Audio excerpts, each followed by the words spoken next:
नमस्कार विद्यार्थियों, आप सभी का आपके अपने YouTube चैनल आरपीएससी विद नवीन सैनी में स्वागत है। विद्यार्थियों, कल हमने जो थोंडाई के सिद्धांत को लेकर जो वीडियो बनाया था, उस वीडियो में तकनीकी खराबी के कारण उसमें ऑडियो नहीं आया है। ठीक है, मतलब उसमें वॉइस नहीं आई, तो उसको लेकर हम आज वापस वीडियो बना रहे हैं। तो कल की वीडियो के लिए हम क्षमा प्रार्थी हैं, खेद है हमें इस चीज़ का कि हम उसमें आपको वॉइस अच्छी नहीं दे पाए, बिल्कुल वॉइस उसमें नहीं आई। तो आज वाली वीडियो में एकदम क्लियर वॉइस आएगी। आप इस वीडियो को देखिए, हम अगेन वीडियो बना रहे हैं। ठीक है विद्यार्थियों, तो आप यदि ऐसी कोई तकनीकी खराबी हो तो आप धैर्य बना कर रखें, ये आपका आरपीएस विद नवीन सैनी की तरफ से आपसे रिक्वेस्ट रहेगी। तो देखिए, पिछले वीडियो में हमने पावलोव के सिद्धांत को पढ़ लिया था। आज हम देखेंगे कि पावलोव के सिद्धांत का जो शिक्षा के क्षेत्र में क्या उपयोग है। ठीक है, मतलब एजुकेशन में क्या रोल है इसका, जो पावलोव का सिद्धांत है उसका। तो देखिए, पावलोव का सिद्धांत कहता है अनुकूलन पर बल देता है। किस पर बल देता है? अनुकूलन पर बल देता है। यह कहता है कि भाई किसी के साथ अनुकूलन करवा दो, फिर कार्य है वो इजी हो जाएगा। कैसे? उदाहरण के तौर पर, जैसे आपने ए का एप्पल के साथ क्या करवा दिया, उदाहरण करवा दिया, तो A for apple, B for banana, buffalo या कुछ भी, C for cat, D for dog. तो ऐसे क्या करते हैं, जब इनके साथ क्या कर देते हैं, अनुकूलन कर देते हैं ना, तो याद रखने में क्या होती है, आसानी होती है। जैसे आपके कोई शॉर्ट ट्रिक वगैरह याद करते हो, राजा महाराजाओं के नाम याद करते हो, सन याद करते हो, तो उनका क्या करते हैं, शॉर्ट ट्रिक के साथ कोई छोटी सी कहानी जोड़कर उसके साथ आपको अनुकूलन कर दिया जाता है, जिससे आप क्या हो जाते हो, उसको लेकर अपने आप को सहज महसूस करते हो। ठीक है, तो पावलोव के सिद्धांत का शिक्षा में क्या उपयोग है, इससे भाषा विकास में उपयोगी। आप कोई भी नई भाषा सीखते हैं तो उसमें अनुकूलन के द्वारा भी, जैसे आप A for apple, B for ball, ऐसे अलग लैंग्वेज सिखवाने के लिए भी प्रयोग कर सकते हो। स्वभाव या आदत निर्माण में, यदि आप लगातार किसी चीज के साथ मतलब अनुकूलन करवाते हैं तो धीरे धीरे वो चीज आपकी आदत में आ जाती है, आपके नेचर में आ जाती है, आपके स्वभाव में आ जाती है। तो इससे किसी अच्छी आदत को अपनाया भी जा सकता है और बुरी आदत को छोड़ा भी जा सकता है। भय के निवारण में, मतलब डर को भी खत्म किया जा सकता है।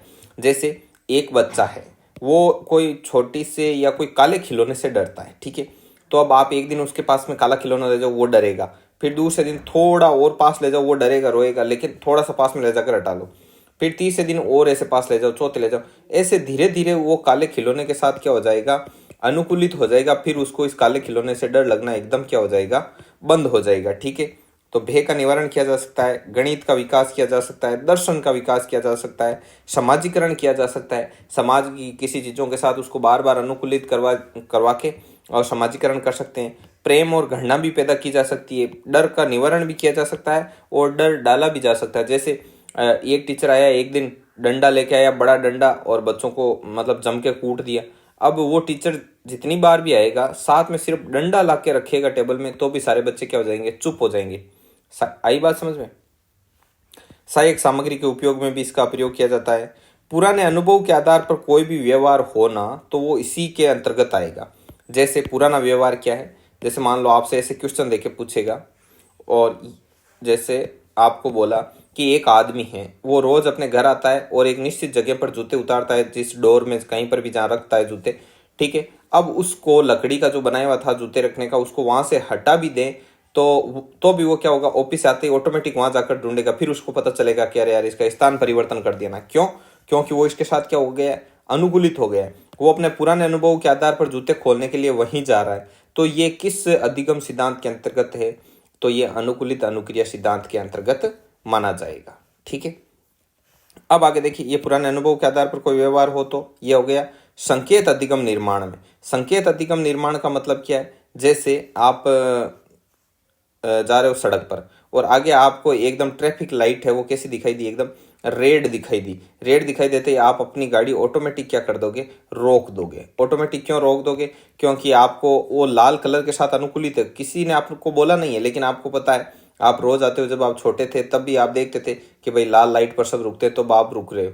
अब जैसे लाइट भाई ग्रीन हुई, येलो हुई, तो आप किसी को ऐसे देखोगे नहीं कि साथ वाले क्या कर रहे हैं, अलर्ट हो गए हैं या चलने शुरू हो गए। ऐसे लाल लाइट देखकर आप ये भी नहीं देखोगे कि बाकी रुक रहे हैं तो मैं रुकूं क्या या नहीं रुकना है, नहीं।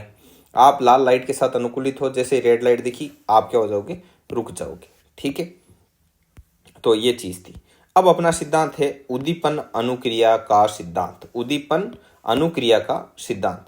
तो उद्दीपन अनुक्रिया, उद्दीपक का मतलब होता है ये स्टिमुलस, अनुक्रिया का रेस्पॉन्स, तो इसे SR थ्योरी भी कहा जाता है, इसको स्टिमुलस रेस्पॉन्स थ्योरी भी कहा जाता है। ठीक है, तो ये चीज है।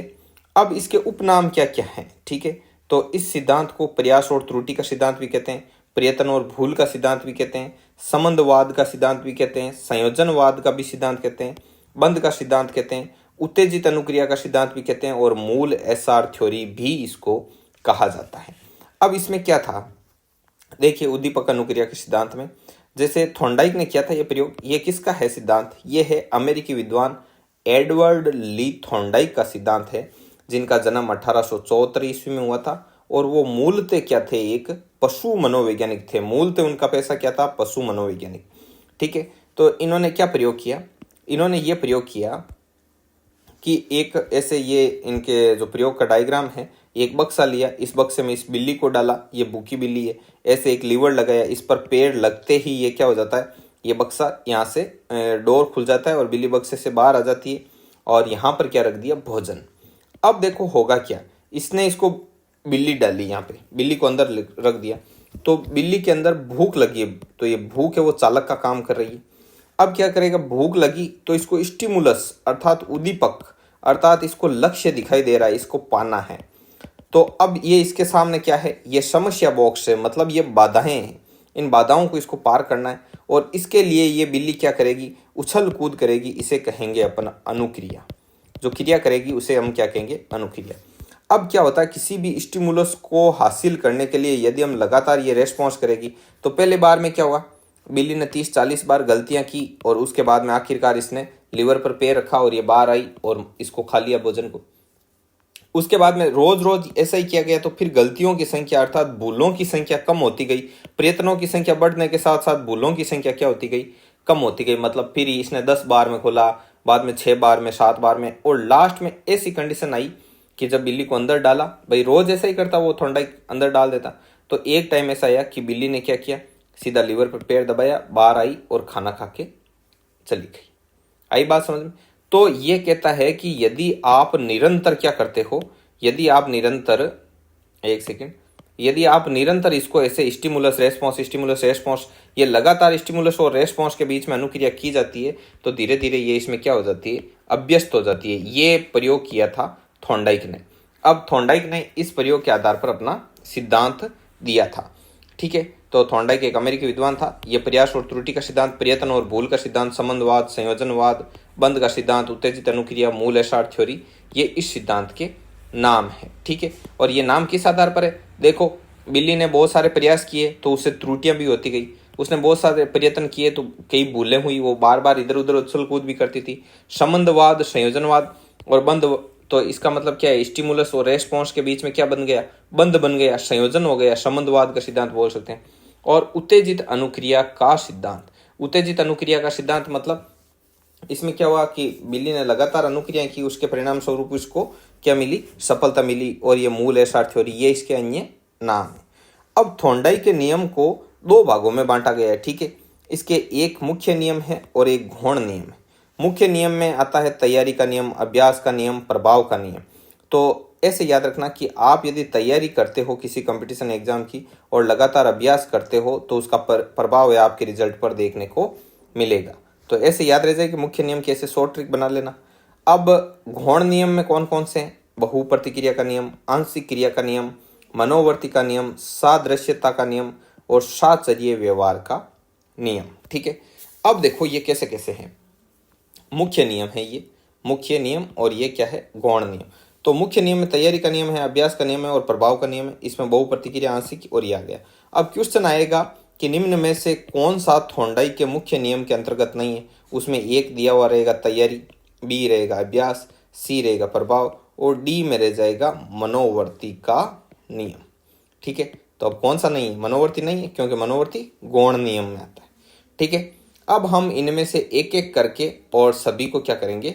अध्ययन करेंगे, सभी को पढ़ेंगे। तो तैयारी ऑब्लिक तत्परता का नियम, पहला नियम है तैयारी ऑब्लिक तत्परता का नियम। ठीक है, और इसका उपनियम क्या है? इसका उपनियम है रुचि का नियम। ठीक है, तैयारी ऑब्लिक तत्पर, अर्थात अपन किसी कार्य को करने के लिए तैयार हैं, तत्पर हैं, और उस चीज़ में अपनी रुचि है तो आउटपुट उतना ही अच्छा आएगा और हम उस कार्य में सफल हो जाएंगे। अब आप इनके नामों के जो उप नियम हैं, नियमों के उप नियम, ये ध्यान में रखना कि तैयारी तत्परता को रुचि का नियम भी कहते हैं, ऐसे। ठीक है, तो देखो तत्परता होती क्या है, तो मानसिक रूप से अपन यदि तैयार रहते हैं तो उसे तत्परता कहते हैं। ये बात कही थी वुडवर्थ ने। वुडवर्थ ने क्या कहा, तत्परता से अभिप्राय है मानसिक रूप से तैयार होना। मानसिक रूप से तैयार होना क्या कहलाता है, तत्परता कहलाता है। थॉर्नडाइक के अनुसार एक प्राणी जब किसी कार्य को करने के लिए तत्पर होता है अर्थात तैयार होता है और उसी समय उसे कार्य दे दिया जाता है तो वह उस कार्य में क्या करता है, रुचि लेता है तथा उसे क्या करता है, सफल बना लेता है। परंतु यदि वह तैयार नहीं हो और उस समय उसे कार्य दे दिया जाए तो उसमें रुचि का अभाव होने से सफलता नहीं मिल पाती है। ठीक है, ये चीज है।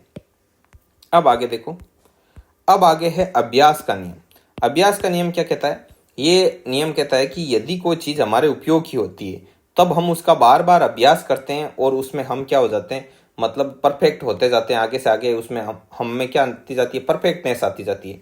और जब हम वो चीज़ हमारे लिए अनुपयोगी होती है तब वो क्या होता है कि जब हम किसी चीज़ हमारे लिए अनुपयोगी है तो हम उसका अभ्यास कम कर देते हैं और यदि अनुपयोगी रहेगी धीरे धीरे कम करते करते करते करते एक टाइम ऐसा आएगा कि हम उसका अभ्यास करेंगे ही नहीं, तो अब हम उस चीज़ में क्या रहेंगे, उतने अच्छे या स्ट्रांग नहीं रहेंगे।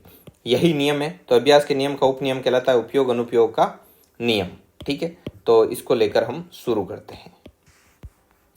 इस नियम के अनुसार जब प्राणी किसी कार्य को करता है तो वो उपयोगी होने पर अधिक अभ्यास में आने से व्यक्ति का व्यवहार कैसा हो जाता है और अच्छा हो जाता है, परंतु अनुपयोगी होता है उसे प्राणी व्यक्ति बार बार नहीं करता है और ऐसी स्थिति में वह उस कार्य को क्या करने लगता है, भूलने लगता है। ठीक है, अब देखो ये बीच में क्वेश्चन आ गए, ये क्वेश्चन अपन बाद में देख लेंगे या पहले देखना चाहो तो पहले देख लो। देखो सीखने वाले की तत्परता कि भाई सीखने वाला बच्चा कितना सीखना चाह रहा है और अध्यापक का क्या दृष्टिकोण है और कक्षा कक्ष में कौन सी नीति अपनाई जा रही है, इनमें से एक का प्रतिनिधित्व करती है कि ये चार ऑप्शन में से किसको बता रहे हैं।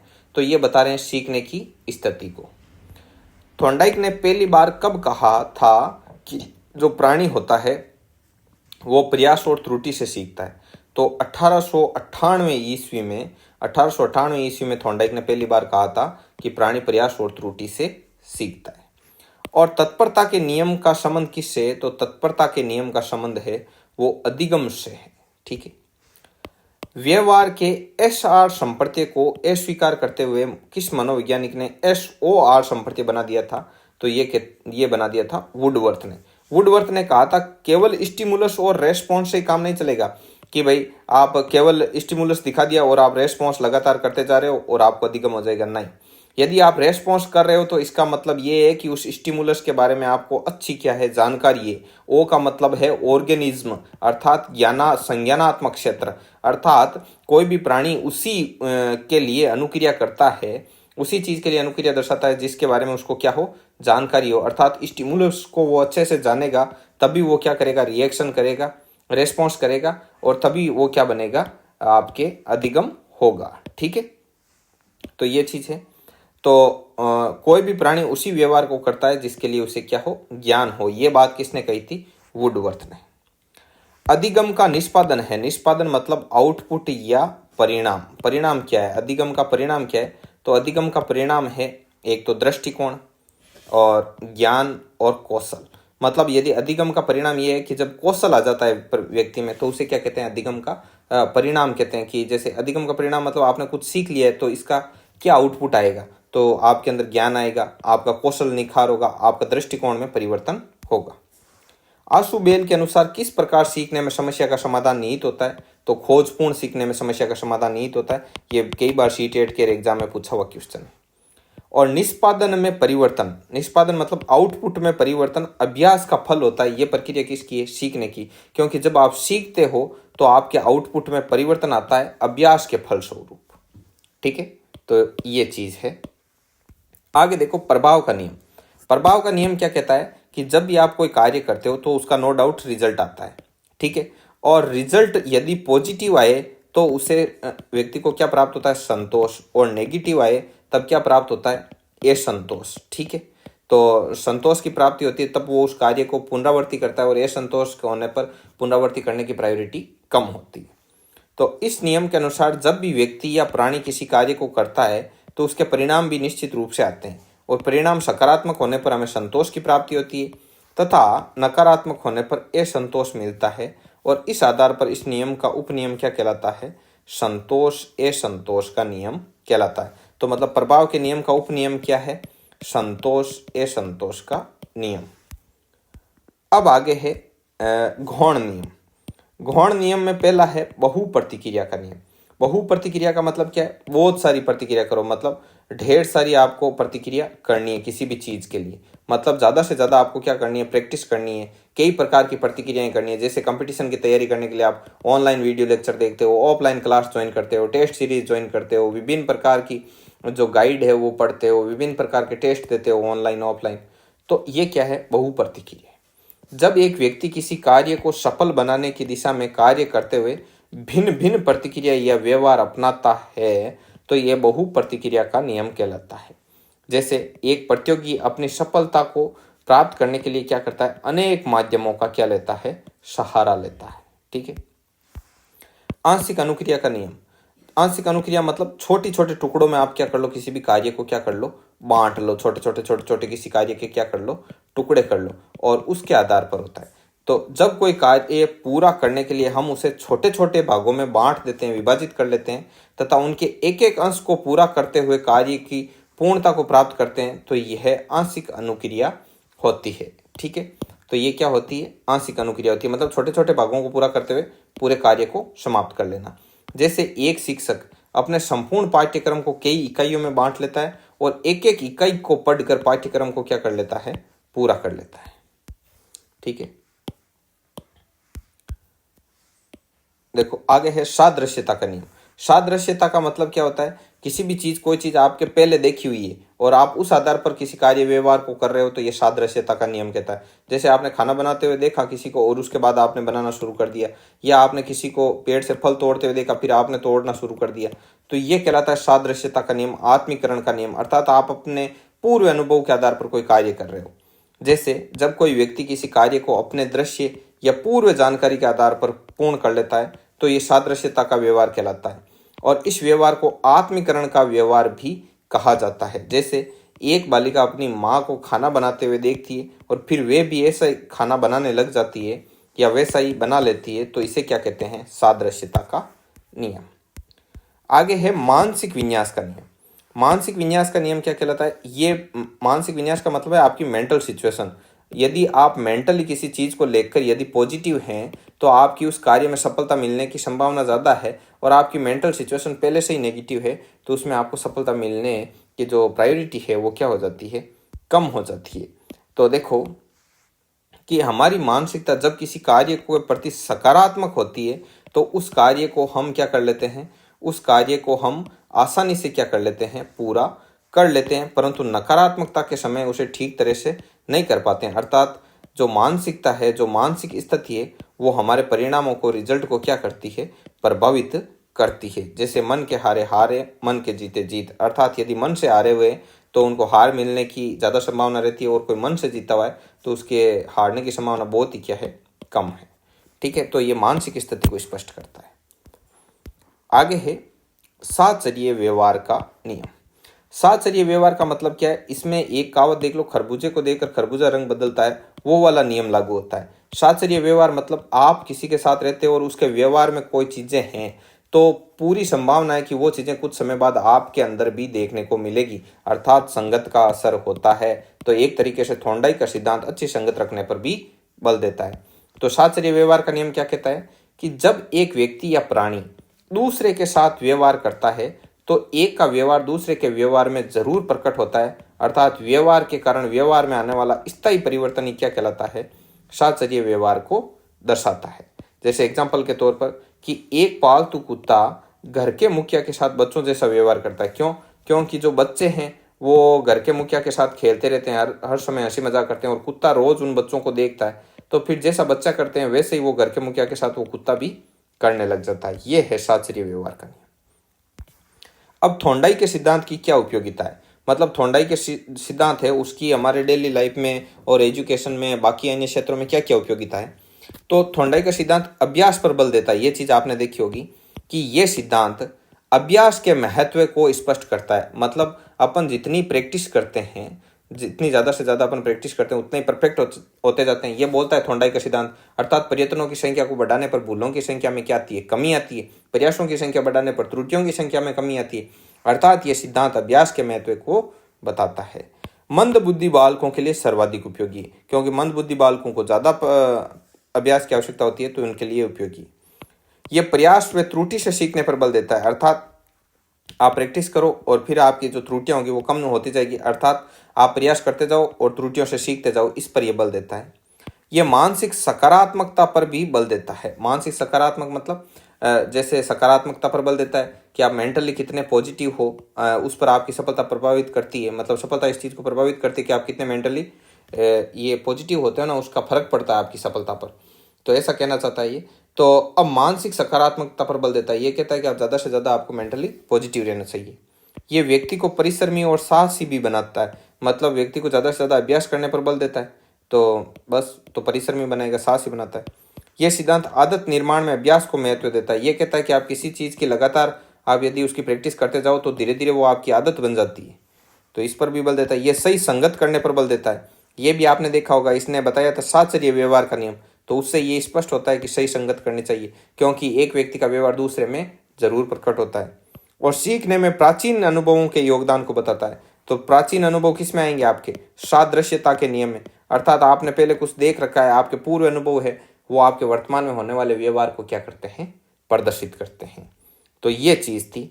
इसी के साथ अपना थॉर्नडाइक का सिद्धांत हो जाता है कंप्लीट। यदि आप ये पीडीएफ प्राप्त करना चाहते हो तो पीडीएफ हमारे टेलीग्राम चैनल पर उपलब्ध है। आप टेलीग्राम चैनल को जो लिंक है वो डिस्क्रिप्शन में दे रखा है, वहाँ से इसे ज्वाइन कर सकते हैं। इसके अलावा आप हमारे व्हाट्सएप नंबर पर संपर्क करके अपना नाम और डिस्ट्रिक्ट सेंड करके व्हाट्सएप ब्रॉडकास्ट में भी शामिल हो सकते हैं। ठीक है विद्यार्थियों, आज के वीडियो में बस इतना ही। मिलते हैं नेक्स्ट वीडियो में, तब तक के लिए जय हिंद, जय भारत।